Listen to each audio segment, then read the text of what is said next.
Love with God channel daily gospel. யோவான் நற்செய்தியிலிருந்து வாசகம். அதிகாரம் 6, இறைவார்த்தைகள் 44 முதல் 51 வரை. என்னை அனுப்பிய தந்தை ஈர்த்தாலொழிய எவரும் என்னிடம் வர இயலாது. என்னிடம் வருபவரை நானும் இறுதி நாளில் உயிர் தெறச் செய்வேன். கடவுள்தாமே அனைவருக்கும் கற்றுத்தருவார் என இறைவாக்கு நூல்களில் எழுதியுள்ளது. தந்தைக்குச் செவிசாய்ந்து அவரிடமிருந்து கற்றுக்கொண்ட அனைவரும் என்னிடம் வருவர். கடவுள்தாமே கற்றுத்தருவார் என்பதிலிருந்து தந்தையை எவராவது கண்டுள்ளார் என்று பொருள் கொள்ளக்கூடாது. கடவுளிடமிருந்து வந்துள்ளவர் மட்டுமே கடவுளை கண்டுள்ளார்.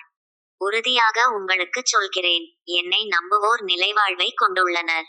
வாழ்வு தரும் உணவு நானே. உங்கள் முன்னோர் பாலை நிலத்தில் மன்னாவை உண்டபோதிலும் இறந்தனர். உண்பவரை இரவாமல் இருக்கச் செய்யும் உணவு விண்ணகத்திலிருந்து இறங்கி வந்த இந்த உணவே. விண்ணகத்திலிருந்து இறங்கி வந்த வாழ்வு தரும் உணவு நானே. இந்த உணவை எவராவது உண்டால் அவர் என்றுமே வாழ்வார். எனது சதையை உணவாக கொடுக்கிறேன். அதை உலகு வாழ்வதற்காகவே கொடுக்கிறேன். இது கிறிஸ்துவின் நற்செய்தி. கிறிஸ்துவே உமக்கு புகழ்.